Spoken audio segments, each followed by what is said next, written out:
Masih bersama saya Budiman Tanurjo di satu meja The Forum, Pak Abdul Qadir Jailani. Kalau melihat perkiraan Pak Jailani, jika eskalasi dan perang ini tidak kunjung selesai, apakah terbuka terjadinya orang khawatir dengan perang dunia ketiga sebetulnya? Berbicara tentang kemungkinan perang dunia ketiga, saya tidak mau berspekulasi terlampau jauh, tapi yang dapat saya katakan bahwa kemungkinan munculnya konflik yang lebih luas. Konflik yang lebih luas.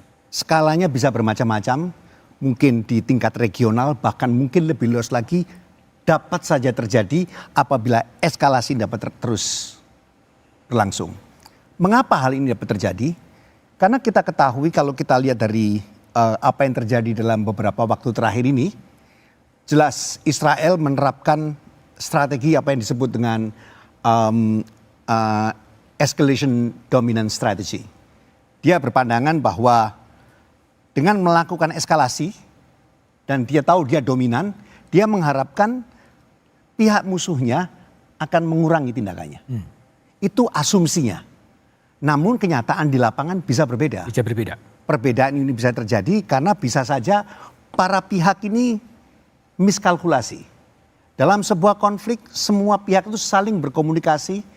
Karena saya cukup yakin Pak, bahwa semua pihak pada dasarnya tidak menginginkan ada konflik yang terlampau besar Pak. Mereka berkeinginan tujuannya tercapai tanpa konflik yang terlalu besar. Walaupun pada saat yang sama mereka tetap menggunakan strategi eskalasi Pak. Namun potensi miskalkulasi sangat tinggi. Ini yang kami khawatirkan. Apa yang harus dilakukan? Dan tentunya pertanyaan yang selalu muncul yaitu apa yang dapat Indonesia lakukan. Satu hal lagi Pak yang ingin saya tekankan di sini bahwa ketika berbicara hal konflik yang seperti itu, tentunya hal ini bukan merupakan tanggung jawab satu atau dua negara Pak. This is a collective responsibility. Saya katakan collective responsibility. Walaupun Amerika Serikat seorang sendiri pun belum tentu dia mampu mencegah terjadinya perang yang lebih besar Pak. Kenyataan di lapangan sudah menunjukkan. Oleh karenanya menurut saya kita harus terus mendorong di berbagai forum termasuk dalam sistem yang ada yaitu sistem PBB dengan segala tantangan dan peluangnya karena hanya itu yang kita miliki saat ini Pak. Oke, Bu Dina, gimana analisa Anda? Ya baik, perkiraan perang akan meluas itu kuncinya sebenarnya sekarang ada di Israel. Seandainya Israel melakukan serangan ke Iran dan Iran kemudian melakukan langkah-langkah yang sudah dia persiapkan. Apa itu memblokade Selat Hormuz dan kemudian menyerang aset-aset Amerika Serikat di Timur Tengah. Kita tahu pangkalan militer Amerika Serikat ada di beberapa negara Teluk. Nah seandainya Selat Hormuz ditutup 20% minyak lewat sana akan terhambat, artinya ekonomi global akan terganggu dan kita orang Indonesia juga akan kena. Kenapa? Karena kita net importer minyak. Artinya kita bangsa Indonesia, pemerintah Indonesia perlu melakukan hal yang lebih berdampak lagi. Kita berterima kasih selama ini Kementerian Luar Negeri sudah luar biasa memperjuangkan di forum-forum internasional, memberikan bantuan kemanusiaan juga. Tapi ada hal yang masih perlu ditambah menurut saya. Yang pertama adalah memberikan tekanan ekonomi. Kita tahu meskipun kita nggak punya hubungan bilateral langsung, tapi perdagangan ternyata jalan terus. Dan kemudian lembaga-lembaga negara ternyata ada juga yang masih impor persenjataan atau alat spy dari Israel. Nah itu kan perlu disinkronkan ya. Kita betul-betul mau membela Palestina secara komprehensif atau tidak. Berarti tekanan ekonomi itu juga perlu dilakukan sebagaimana salah satunya yang dilakukan oleh Kolombia. Bagaimana dia menghentikan ekspor batu baranya ke Israel. Nah kemudian yang kedua yang penting juga dilakukan oleh Indonesia adalah ini ya memimpin gerakan yang tujuannya memberikan tekanan ekonomi ini. Karena memang kalau sendirian memang tidak cukup, tapi tetap ada dampaknya. Tapi kalau bisa bersama-sama minimalnya secara nasional di Indonesia dulu. Baik, Prof. Hik, gimana perkiraan Anda? 4 skenario. Pertama, Israel menang. Israel menang lawan Palestina. Lawan Palestina, lawan Iran, Hamas, bukan Palestinanya, Hamas, Houthi dan kemudian juga Hezbollah. Nah, kalau misalnya mereka menang, katakanlah begitu, kriterianya 3. Pertama, Sandra dibebaskan. Kedua, mereka akan menghilangkan anasir-anasir Hamas. Dan yang ketiga, menjadikan Gaza seperti di tepi barat. Oke. Itu yang pertama. Yang kedua, Palestina bisa menang. Artinya kalau ada kekompakan dari Hamas, Fatah, dan kemudian yang lain-lain, mungkin aja bisa menang. Ya. Yang ketiga, nah ini, Amerika Serikat bersedia menjewer atau tidak Israel. Karena saya melihat ya, yang punya kunci untuk menghentikan perang ini ada dua, Amerika Serikat dan Israel sendiri. Amerika Serikat, kalau misalnya kan sebentar lagi ada pemilu, Pilpres. Kalau misalnya dimenangkan oleh Kamala Harris, mungkin masih dengan pemikiran seperti Joe Biden. Tapi kalau misalnya dimenangkan oleh Donald Trump, maka Donald Trump akan mengatakan kita serang dulu Iran karena itu menjadi biang keroknya.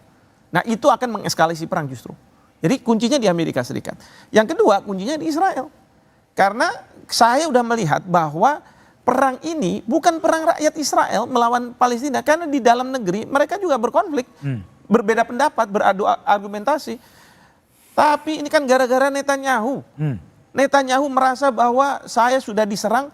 Lihat aja Amerika Serikat. Ketika dia diserang oleh Jepang, dia jatuhkan bom atom di Hiroshima dan Nagasaki. Masa saya nggak boleh? Kira-kira kan seperti itu. Proporsional atau tidak? Ya kan? Nah, jadi kalau Netanyahu bisa diturunkan, koalisi dan lain sebagainya di parlemen di Israel setuju untuk menurunkan. Karena banyak rakyat Israel mengatakan begini. Dengan adanya serangan-serangan justru kata membahayakan kita. Kenapa membahayakan kita? Karena kalau kita pergi ke luar negeri, orang marah sama Israel, yang paling dekat adalah mereka-mereka yang jadi warga negara Israel yang jadi timpaannya. Nah itu yang kita harus dengungkan. Kalau adik-adik di sini, pokoknya banyakkan aja, viralkan segala macam-macam.